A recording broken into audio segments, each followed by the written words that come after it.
It's time for a RWBY! It's remarkable how much RWBY has evolved over the past 5 years. What started as one animator's passion project is now an 80-person operation. A risk for a niche digital production house has turned into an international franchise with dubs, video games, mangas, and more. Just look at how the eating physics have improved over time. Today, I want to review the just concluded 5th volume of RWBY, discuss how it fits in with the first 4 volumes, and speculate where the show goes from here. But before I get to volume 5, I need to establish some context. A show as unique as RWBY can only be compared to itself. So with that in mind, here are my grades for the prior volumes. Volume 1. Monty Ohm's sheer creativity, passion, and action sequences got us through clunky world building, a messy narrative, unoriginal dialogue, and of course, very raw animation. C+.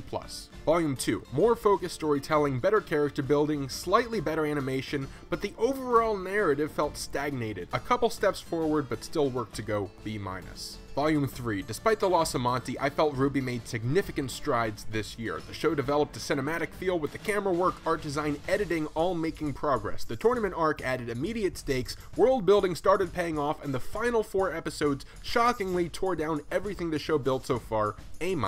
Volume 4. A picking up the pieces season, Volume 4 put the larger narrative on hold in favor of character-driven storytelling. Splitting up the core 4 zapped the show of some of its energy, but the development for Yang, Weiss, and especially Nora and Ren paid off, and of course, more technical improvements. B+. And that brings us to Volume 5. Needless to say, spoilers for Volume 5 ahead.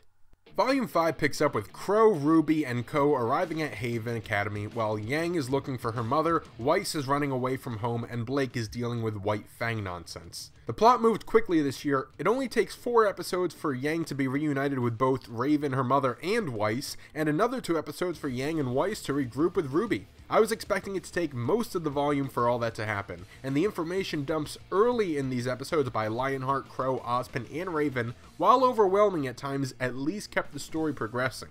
Blake's narrative on Menagerie felt lacking to me last year without any sense of completion. However, all that build-up paid off here, completing the Menagerie arc in episodes 8 through 10 instead of at the very end of the season helped counterbalance the slower, more character-focused stories happening back at Haven at the time and gave the show a mid-season jolt of energy. The volume concluded with a 4-episode finale at Haven with more than 15 different characters congregating as Cinder and the White Fang set their plans into motion. What followed was a sometimes coherent, slightly messy mixture of fights, conversations, and reveals. The centerpieces being the fight of the maidens between Raven and Cinder, and Yang confronting her mother thereafter. The main complaint I've seen lodged at this final batch of episodes is that the continuity is all over the place. While it's true that in earlier seasons, RWBY could have navigated a sequence this massive with more fluidity, the show has never had to deal with this many plot elements at once, which requires a more streamlined storytelling method, even if that means that the action sequences can't sync up as well. There are other issues too, such as the White Fang being defeated because Blake's mom called the cops. Several characters relay information that it's impossible for them to know at that given moment.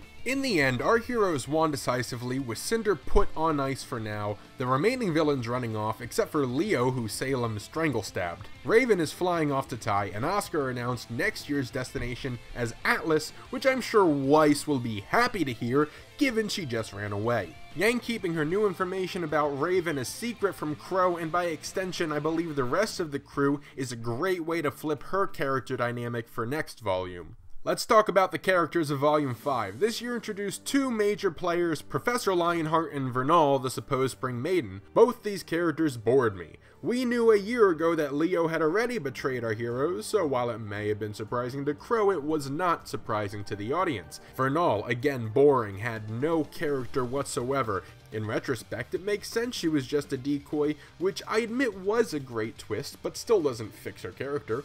Both of these people were walking, talking plot devices who died after they had served their purpose to the script.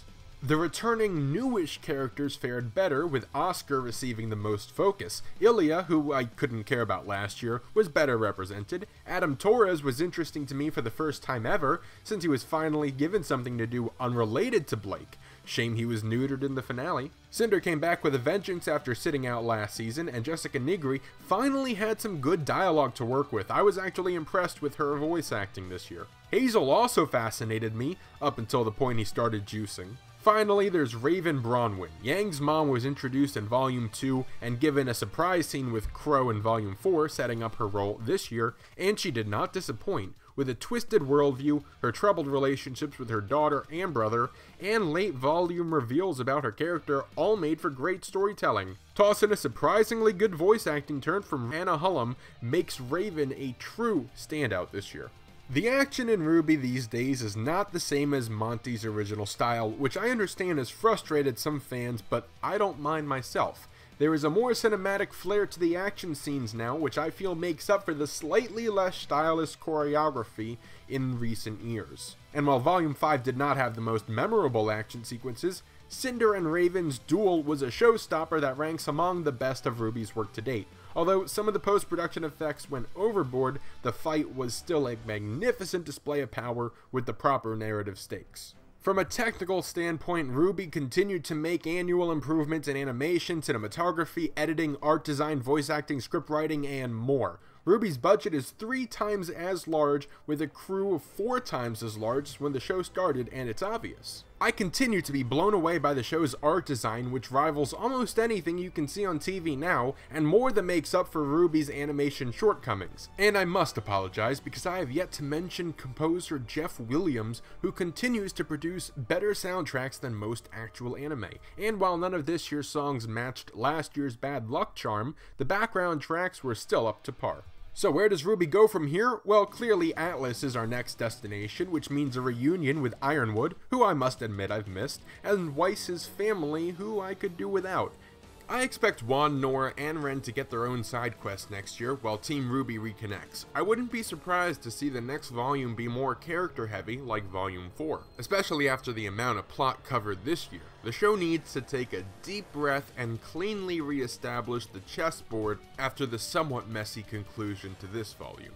Cinder will be back, mark my words. Maybe not next volume, but eventually. Either way, I think it's time for RWBY to start featuring, well, RWBY. Our protagonist has not been a driving force in this show since Crow joined the party in Volume 4, and even before that, the show had been happy to push RWBY aside in favor of the side characters for major set pieces. At the very least, it's time to explain what her silver eyes mean. The show did fill in some narrative blocks this year, maybe not as many as the fans would like, but we did get some answers. However, it's time for more answers moving forward, and I really do hope Volume 6 gives us why RWBY is important to the larger story. In conclusion, RWBY Volume 5 proved once again why, despite its unorthodox production, it's amongst the best animated programming currently on the market. The confusing world building, groan-worthy dialogue, and crude animation of the early volumes has given way to a sprawling fantasy thriller with unique direction and art design that continues to ooze with creativity. While this volume suffered from long bouts of exposition, forgettable new characters, and a slightly messy final 4 episodes, it took the show to new technical and creative heights almost everywhere else. I give RWBY Volume 5 a B+. I opened this review by saying it's remarkable how much RWBY has evolved over the past 5 years. For better or worse, this is no longer Monty Ohm's playground, and it's important to appreciate the show for what it is now, not what it used to be. That's my 2 cents. Thank you for watching this video. I hope you enjoyed it. Please, let's have a conversation in the comments below. What did you think about this volume of RWBY? Subscribe to my channel if you have not done so already, and stay tuned for more here on TV Junkie.